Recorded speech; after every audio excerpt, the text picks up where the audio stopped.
Mfalme mkuu wa dunia alikuwa na hasira.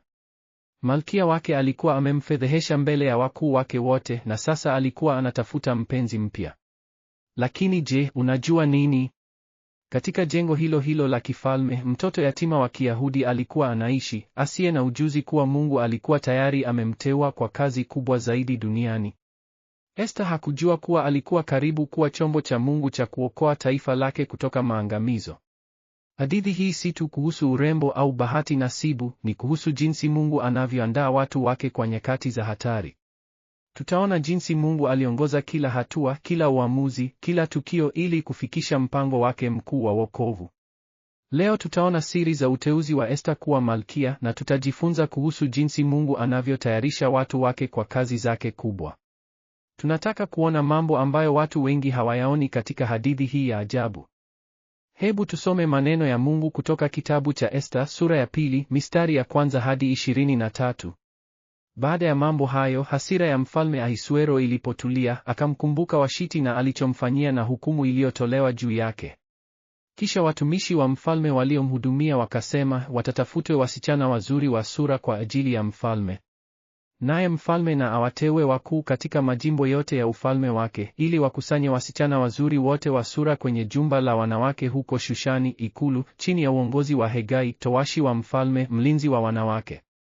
Hapo Esta binti Abihaili, mjomba wa Mordekai ambaye alikuwa amemlea kama binti yake mwenyewe, alipofika zamu yake ya kwenda kwa mfalme, hakutaka chochote isipokuwa kile alichokishauri Hegai, towashi wa mfalme, mlinzi wa wanawake. Naye Esta akapata kibali machoni pa kila aliyemwona. Esta alichukuliwa kwenda kwa mfalme Ahasuero katika nyumba yake ya kifalme, katika mwezi wa 10 ambao ni mwezi wa Tebeti, katika mwaka wa 7 wa utawala wake. Mfalme akampenda Esta zaidi ya wanawake wengine wote, naye akampata kibali na neema machoni pake kuliko mabikira wengine wote, hata akamvika taji la umalkia kichwani pake na kumfanya malkia badala ya Washiti. Sasa hebu tuangalie mambo muhimu ambayo watu wengi huwapita wakiwa hawayaoni katika hadithi hii. Jambo la kwanza, Esta hakumwambia mfalme kuwa ni Myahudi. Hili si uongo, ni umakini. Mordekai alimwamuru asije akasema na yeye alitii.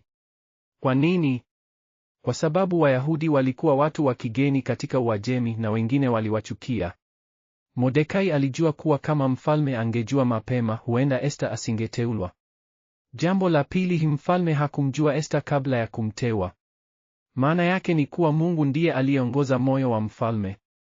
Zaburi 21:1 inasema moyo wa mfalme ni kama mikondo ya maji mkononi mwa Bwana, huielekeza kila anapotaka. Jambo la tatu, uteuzi huu ulichukua muda mrefu, miaka 4. Esta alipaswa kupitia mafunzo marefu ya urembo na utamaduni wa Kiajemi. Mungu alikuwa anamtayarisha kwa kazi yake. Jambo la 4, Mordekai alikuwa afisa wa serikali. Ameandikwa kuwa alikuwa akiketi langoni mwa mfalme. Hii inamaanisha alikuwa na nafasi muhimu za kiserikali. Si bahati nasibu kuwa Esta na mjomba wake wawili walikuwa kwenye nafasi za ushawishi.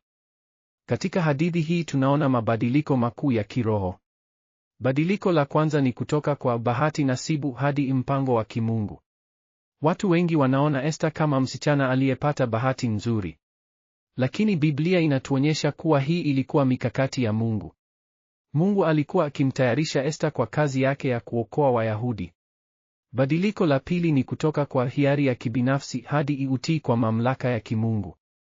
Esta hakufanya maamuzi yake mwenyewe. Alimtii Mordekai na hivi karibuni tutaona jinsi atamtii Mungu hata kama ni hatari ya kifo. Huu ni mfano wa jinsi tunavyopaswa kutii wazazi wetu na viongozi wa kiroho.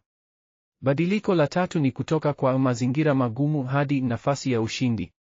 Esta alikuwa yatima, alikuwa mgeni nchini, alikuwa Myahudi katika nchi ya watu wa mataifa mengine. Lakini Mungu alimfanya malkia mkuu wa dunia. Hii inatuonyesha kuwa Mungu anaweza kutumia mazingira yoyote ya maisha yetu kututimiza malengo yake. Hebu tuwasikilize wanyama wa anga na ardhi wanavyoangalia mambo haya ya ajabu. Mnaona jinsi Mwenyezi anavyoongoza hatua za mtoto yatima huyu.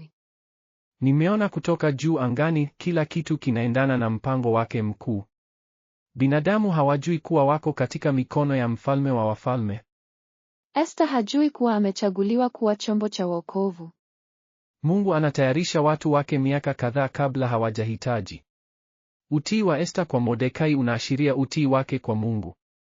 Tunaona jinsi Mungu anavyoweka watu wake mahali wanakohitajika. Hata katika mazingira ya kigeni, Mungu yu pamoja na watu wake. Sasa hebu tujifunze mambo muhimu kutoka kwa hadithi ya Esta kwa maisha yetu ya leo. Jambo la kwanza, Mungu anaweza kutumia mazingira magumu kutufikisha mahali anapotutaka. Labda wewe unakabiliwa na changamoto, unatafuta kazi, unakabiliwa na magonjwa au unakabiliwa na upweke. Kumbuka kuwa Mungu anaweza kutumia hata mazingira magumu hayo kukuletea baraka. Esta alikuwa yatima, lakini Mungu alimfanya malkia. Jambo la pili, umuhimu wa utii kwa mamlaka ya haki. Esta alimtii Mordekai na hii ikampa uongozi mzuri. Sisi pia tunahitaji kutii wazazi wetu, viongozi wa kanisa na hasa Mungu mwenyewe. Utii si udhaifu, ni nguvu. Jambo la tatu, wakati mwingine ni muhimu kuwa kimya kuhusu mambo fulani hadi wakati sahihi. Esta hakusema kuwa ni Myahudi mpaka wakati sahihi. Si uongo, ni busara. Hatuhitaji kusema kila kitu kila wakati. Tunaweza kusubiri muda sahihi wa Mungu. Jambo la nne, Mungu anaandaa watu wake kwa kazi kubwa kabla hawajazijua. Esta alitayarishwa miaka 4 bila kujua kwa nini. Mungu anakutayarisha wewe kwa jambo fulani. Subiri kwa uvumilivu. Hebu tuombe pamoja. Baba wa mbinguni, tunakushukuru kwa jinsi unavyoongoza maisha yetu hata tunapokuwa hatujaona mpango wako. Kama vile ulivyomteua Esta, unatumteua kila mmoja wetu kwa kazi maalum. Tupe uvumilivu wa kusubiri wakati wako, utii wa kufuata maagizo yako na imani ya kukuamini hata katika mazingira magumu. Tuonyeshe jinsi ya kutumia nafasi unazotupa kwa utukufu wako na kwa manufaa ya wengine. Katika jina la Yesu tunaombe, amen. Jiandikishe kwa maudhui zaidi ya kusoma Biblia.